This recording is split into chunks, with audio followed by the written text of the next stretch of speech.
Assalamualaikum warahmatullahi wabarakatuh. Selamat datang di channel Receh Turis. Masih sama gue Eko. Buat yang baru nemu channel ini, di sini gue sharing perjalanan investasi gue ya guys, yang bermodal receh atau modal kecil ya guys. Jadi buat lo yang lagi cari info seputar investasi modal kecil, lo ada di channel yang tepat. Oke, gimana kabarnya guys hari ini? Sehat selalu ya, dan semoga apapun impian dan cita-cita kita bisa segera terwujud. Oke, seperti biasa ya guys ya, sebelum masuk ke investasi gua ya kan, kita bahas topik dulu. Topiknya ringan-ringan aja guys. Ya sesuai yang ada di slide ini ya. Modal receh bisa jadi apa ya gitu ya kan. Nah, ini sering jadi apa namanya dilema ya, kendala terutama buat gue nih ya guys ya.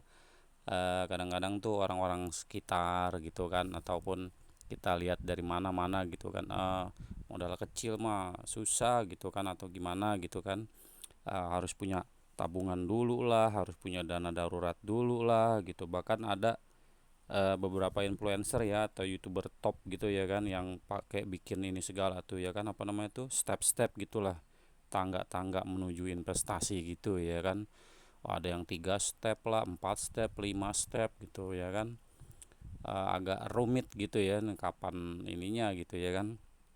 Bahkan ada yang salah satu youtuber itu yang gue pernah lihat ya, itu sampai bahkan mengusulkan untuk punya dana darurat seenggak-enggaknya 20 juta sebulan gitu ya kan. Waduh, duit dari mana gue 20 juta sebulan ya kan, selama 6 bulan lagi, itu berarti sekitar 120 jutaan gitu dong ya kan ya guys ya.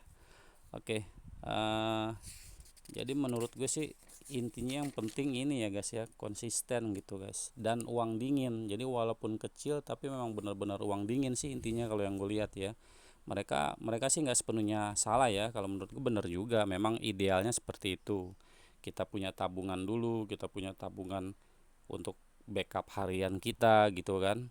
Terus punya dana darurat kalau terjadi apa-apa, minta yang baik, kalau anak kita sakit atau kita sendiri sakit gitu kan. Tapi untuk istilahnya orang-orang menengah atau menengah ke bawah, atau lebih condong ke bawah kayak gue gini ya kan, ya gimana gitu buat ngumpulin segitu ya kan. Intinya mah kalau menurut gue ngambil garis besarnya aja adalah uang dingin, uang yang kira-kira gue nggak akan pakai seenggak-enggaknya 6 bulan ke depan. Jadi investasinya nggak terganggu gitu guys, nggak terganggu harus tiba-tiba diambil buat apalah apalah gitu ya. Intinya sih itu kalau menurut gue. Oke, nah ini di sini ada juga ada slide nih gue nih ya. Kemarin ada subscriber, mudah-mudahan sih subscriber ya guys ya. Soalnya kadang-kadang ada sih guys ya yang nonton terus komen gitu tapi ternyata belum subscribe gitu kan. Ada yang kayak gitu ya. Oke, mudah-mudahan sini subscriber nih, namanya Yudi nih, Yudi Wah ya. Oke, di sini dia komen, "Mantap, gue juga nyicil," gitu kata dia kan. Dia per minggu 200, mungkin maksudnya 200 ribu ya. Atau malah mungkin 200 juta kali. Oke, so intinya kalau 200 ribu lah lebih gede dari gue, berarti gue cuman sebulan cuma 50 ribu ya kan. Nah terus apa namanya, apalagi dia tambahin kalau lagi murah gitu, lagi merah ya, itu dia serok lagi gitu ya kan. Nah mantul, gue jawab gitu kan, mantul bro, yang penting uang dingin ya gitu ya kan. Besar atau kecil yang penting konsisten, kita saling menyemangati gitu. Nah terus jawaban dia nih yang menarik ya guys ya. Itu dia katakan, duit itu mungkin gue nggak akan kaya gitu, nggak bikin dia kaya gitu maksudnya kali ya, tapi gue pengen menyelamatkan duit dingin gue supaya nggak kena inflasi. Nah itu intinya guys, menurut gue guys ya. Jadi udah uang gue cuman sedikit, kena inflasi pula, aduh udah jatuh ketimpa tangga jadi istilahnya guys ya. Oke, nah ini gue contohin ya guys ya. Gue kan udah pernah bilang ya bahwa gue sebulan itu gue pakainya Bitime ya, sebulan itu 50 ribu ke Bitime. Ada gue lakuin dari Januari 2025 sampai bulan ini ya, bulan ini eh, Oktober ya, Oktober ya kan 2025, berarti kan totalan udah kekumpul sekitar 500 ribu ya kan. Nah nanti kita lihat aja jadi berapa 500 ribu itu gue ya.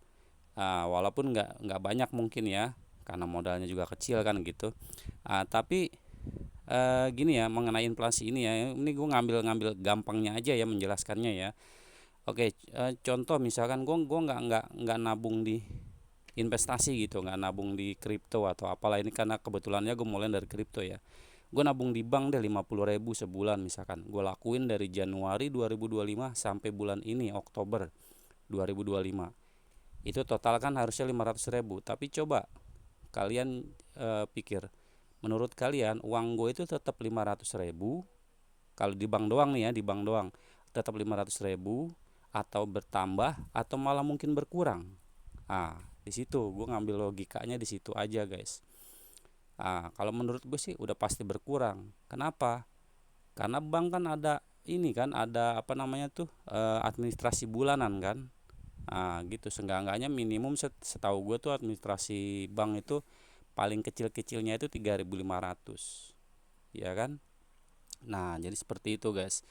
Jadi sekali lagi gue nggak nyalain ya, nggak nyalain youtuber tersebut, influencer tersebut, motivator itu ya kan, nggak nyalain. Memang benar, memang idealnya memang seperti itu, kita punya tabungan dulu, kita punya dana darurat dulu. Tapi orang-orang yang kayak gue, seperti tadi gue bilang ya kan, istilah kata dalam tanda kutip termasuk kaum kusam gitu ya kan, untuk ngumpulin uang sebanyak itu kapan gitu kan.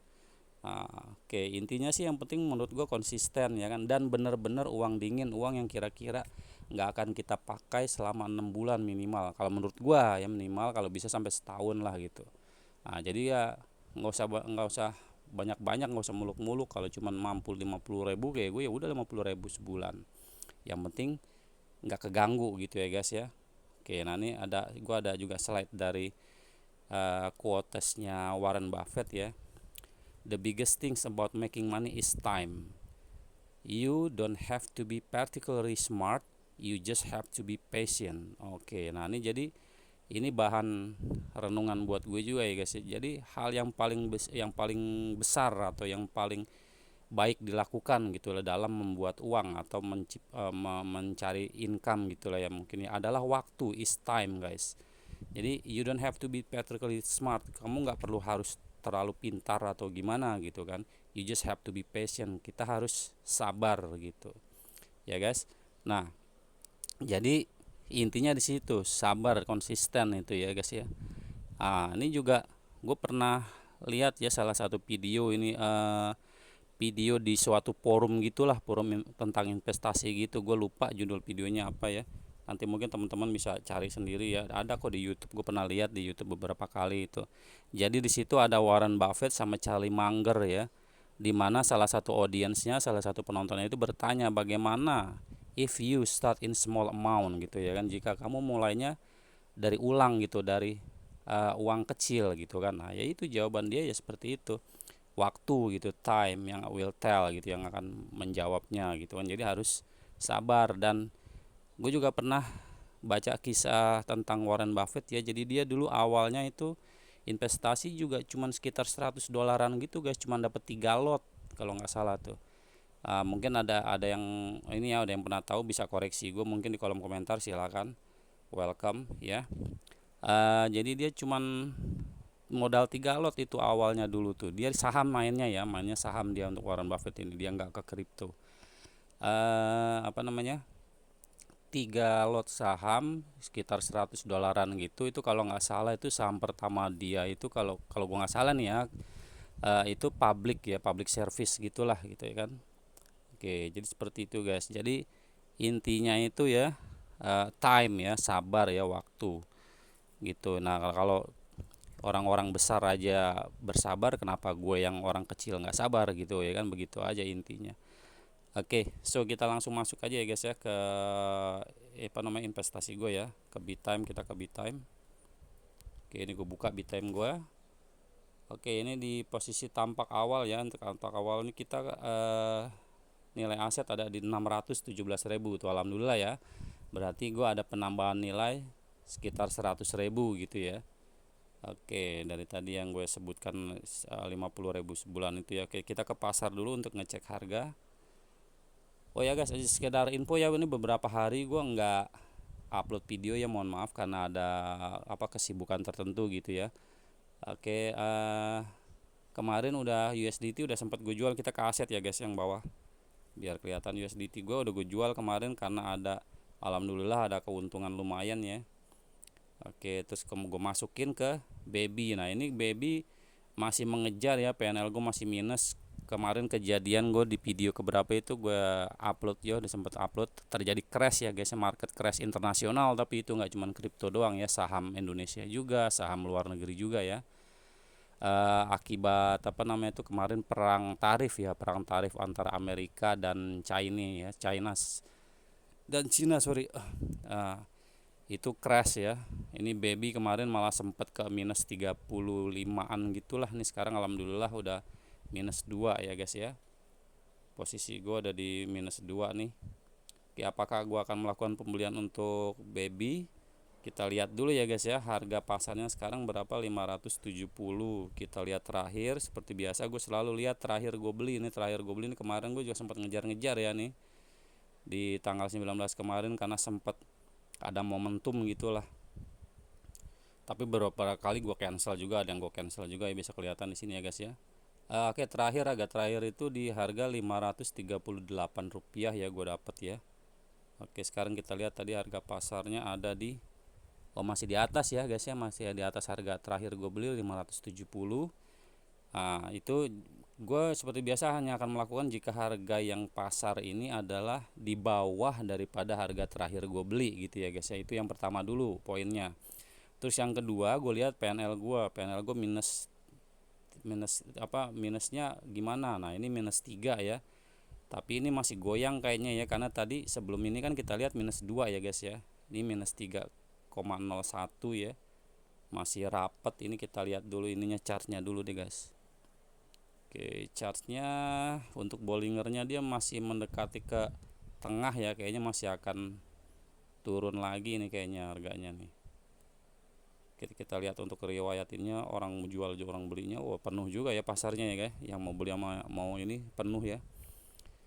Oke, untuk yang belum tahu ya, untuk yang hijau-hijau itu yang orang yang mau jual ya, orang yang mau beli, sorry. Orang-orang yang melakukan penawaran untuk beli di harga sekian gitu ya. Terus untuk yang orang-orang yang mau melakukan penawaran jual itu mereka mau menjual di harga sekian gitu, yang merah itu ya, yang tulisannya merah-merah. Nah, sebelahnya itu yang 6.000 segala macam itu jumlah koin yang mereka mau jual gitu ya, di harga sekian gitu.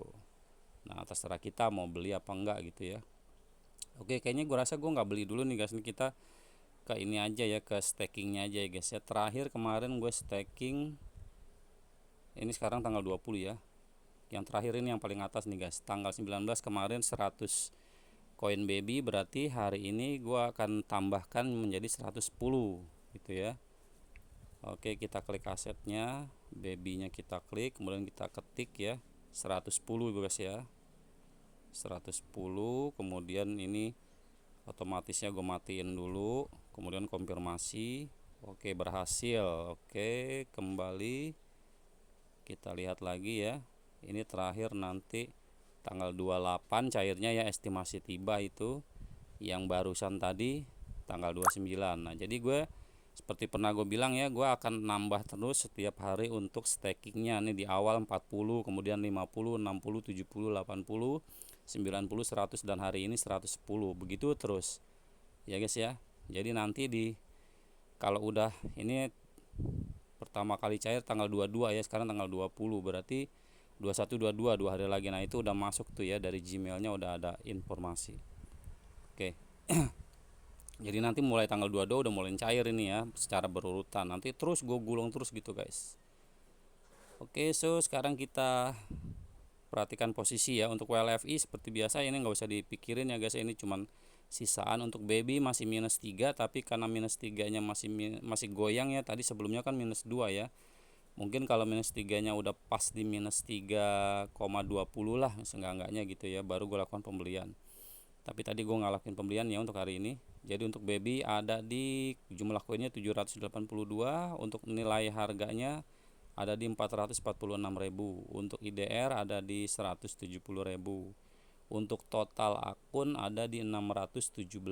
Berarti dengan kata lain gue masih ada profit sekitar 100 ribuan ya, alhamdulillah ya guys ya. Oke, so sampai di sini dulu ya guys ya untuk video kali ini. Disclaimer on ya guys, disclaimer on sekali lagi. Apapun yang gue lakukan di sini sifatnya aja sekedar sharing, bukan merupakan bukan merupakan ajakan membeli atau investasi sesuatu gitu ya guys ya. Jadi kalau kalian mau mengikuti, yaitu atas kemauan kalian sendiri ya guys ya. Oke. So anyway, terima kasih sudah nonton sampai habis, dan untuk yang sudah subscribe thanks banget ya. Semoga bermanfaat buat kalian ya. Dan buat yang belum subscribe, kalau menurut kalian ini berguna ataupun kalian penasaran kepengen ngikutin Receh Tourist ini sampai di mana gitu ya kan perkembangannya, ya subscribe guys, dan klik itu apa loncengnya itu diklik. Jadi kalau gua upload video langsung tahu dan ada notifikasinya. Oke, untuk next video gua akan ini guys ya, ini kan sepi banget ya baby sama USDT doang. Ini gue mau next video gue mau tambahin beberapa apa namanya tuh kripto yang akan kedepannya akan gue investasi gitu ya, dan akan gue jelaskan juga kenapa gue pilih kripto tersebut gitu ya. Next video tapi ya guys ya, untuk sekarang sampai sini dulu ya. Oke, so anyway,